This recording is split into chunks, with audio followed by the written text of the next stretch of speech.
të shitje të ndyrë të trojeve të trullit shqiptare ka bërë kryeministri në detyrë Edvin Kristaq Rama. Prandaj dhe nuk po e arreston Spaku, prandaj dhe ai ka fuqi absolute, prandaj dhe thotë që unë do iki kur dua vetë, prandaj ishte i garantuar, prandaj ka pushtetin absolut, prandaj bën zgjedhje siç i do ai, ku i do ai, sa i do ai. Pra ne këtë sot po e marrim vesh se çfarë luhet në prapasken lidhur me korrupsionin në Shqipëri. Po vetë urdhrin që ka firmosur Donald Trump sa i përket figurave politike që mund të kapen në korrupsion apo që mund të minojnë shtetin e së drejtës, sa i përket vendeve të Ballkanit Perëndimor, përfshi këtu Serbinë, Kosovën, por edhe konkretisht Shqipërinë, për cilën ne interesohemi më shumë, dhe ky urdhër shkon në të njëjtën linjë me argumentet që ju keni dhënë vazhdimisht se si duhet veprojë Shtetet e Bashkuara të Amerikës kundrejt vendeve si Shqipëria. Zotëri, sot morën vesh që nuk do veprojnë, unë nuk pres të veprojnë, ai urdhër nuk e di për kë është dhënë, kush duhet ta zbatojë, po personi që duhet ta zbatojë është personi që ka bërë marrëveshjen e turpshme të shqitjes së Sazamit tek që futi Jared Kushner. Kjo është tradhtie pastërkombëtare. Kjo është tradhtie lart, po neve në Shqipëri, politikanët shqiptar e hoqën nenin e tradhtisë lart nga kushtetuta me qëllim që të bëjnë siç duan vetë, të shesin e të blejnë truallin e Shqipërisë ku dhe kur duan. Kështu që ne praktikisht ne kemi përfunduar si shtet. Këtu nuk jep njëri llogari, këtu ka një satrap nga ata të Persisë së lashtë që qeverisë dhe vjet dhe grabit dhe shet dhe përvetëson çfarë i do qefi në truallin shqiptar, në tokën shqiptare, ish Shqipëria, se s'është më Shqipëri, tani nuk është më Shqipëri, shqiptarët ta marrin vesh mirë, kujt nuk i pëlqen edhe të pi limontos. Nuk ka më Shqipëri, ka mbaruar Shqipëria. Për të qenë më korrekt dhe të saktë sa i përket urdhrit, ky urdhër shkon paralelisht me zgjatjen e emergjencës siç e cilësojnë Shtetet e Bashkuara të Amerikës sa i përket situatës në Ballkanin Perëndimor, dhe kjo emergjencë është zgjatur me një vit deri në qershorin e vitit 2026, dhe në këtë mënyrë është firmosur edhe ky urdhër ekzekutiv.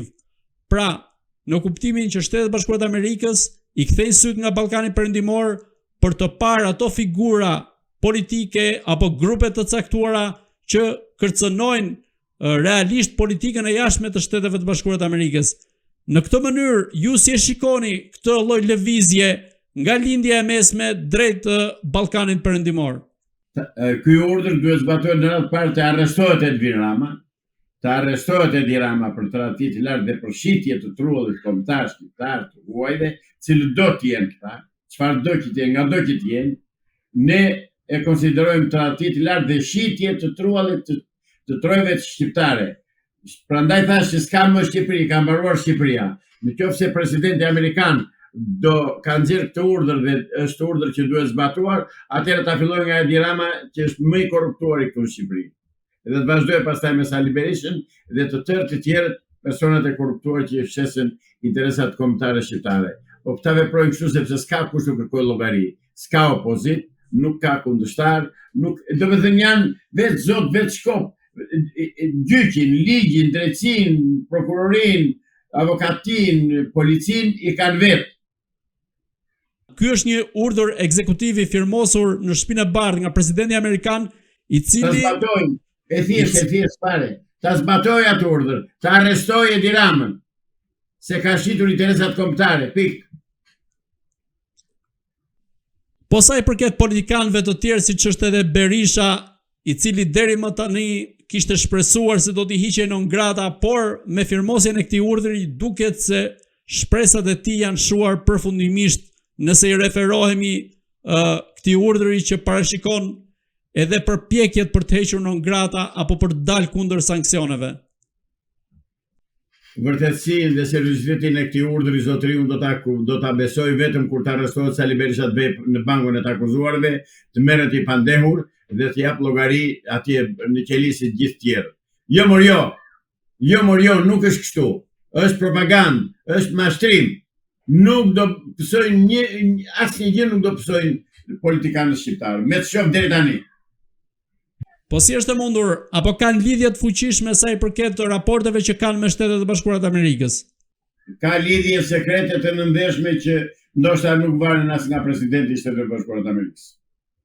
Se nuk ka mundësi që të dalë kryeministri i Shqipërisë dhe të thotë unë do iki kur dua vetë. Ç'është kjo more?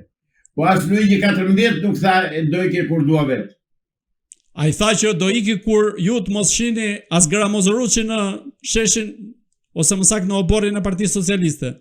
Ato i ka Gjasmi është ironik i madh dhe bën humor. Jo. Ai e tha seriozisht ato. Dhe praktikisht ai vërtet do iki kur do vet, sepse pas ka mbështetje të jashtëzakonshme në Shtetet e Bashkuara të Amerikës, cilat janë ato qarqi që mbështesin dhe që mbajnë, nuk e di si jam në Amerikë. Po të isha në Amerikë do mësoja diçka. Ky është një urdhër i cili nuk është parë më parë sa i përket vendeve të rajonit të Ballkanit Perëndimor, përveç sa i përket pjesës së zgjatjes së emergjencës nga Shtetet e Bashkuara të Amerikës. Ju se shikoni sa efekt do të ketë qoftë në Kosovë, qoftë në Shqipëri, firmosja e këtij urdhri, apo është thjesht një akt politik burokratik? Eksakt e thatë vetë. Zotëri, po t'ishte kështu si thoni ju, çfarë i pengon të zbatojnë këtë urdhër se këtë s'po kuptoj unë? Çfarë i pengon amerikanët? Administratën amerikane, çfarë e pengon që të arrestojë këta të korruptuar? Se i ka ditë për ditë dalin miliona euro të vjedhura, të grabitura, prona, më thënë thash të tëra. Ore pse shkoni larg? E Dinama bëri grushtetin në Shqipëri. Nuk zbatoi vendimin e gjykatës kushtetuese për shkarkimin e përheqjen e imunitetit të Olta Xhaçkës. Ku ishin amerikanët kur bëri Dinama këtë veprim? E pan apo nuk e pan? E din apo nuk e din? E din, mor e din. E din dhe bëj një syqore një vesh shurt sepse është Sazani në mes, është biznesi. Ky urdhër parashikon gjithashtu disa masa që mund të merren kundrejt politikanëve të cilët mund të akuzohen për korrupsion apo që mund tentojnë të minojnë demokracinë. Ta lexoj deri në fund sepse ka shumë rëndësi kjo pjesë, cilat masa që mund të merren konkretisht ndaj politikanëve të cilët mund të jenë korruptuar apo që mund të minojnë demokracinë.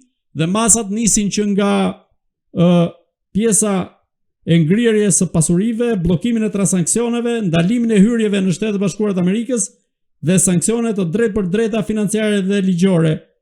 Ju si mendoni cila prej këtyre masave mund të ndërmerret konkretisht ndaj politikanëve shqiptar? Asnjë nuk do ndërmerret, sepse ç'kërkojnë në Shqipëri kanë marrë. Morën dhe Sazani që i fundit dhe për çfarë do t'i dënojnë tani? Për çfarë do t'i se marr vesh? Ky urdhër pse nuk është zbatuar deri më sot?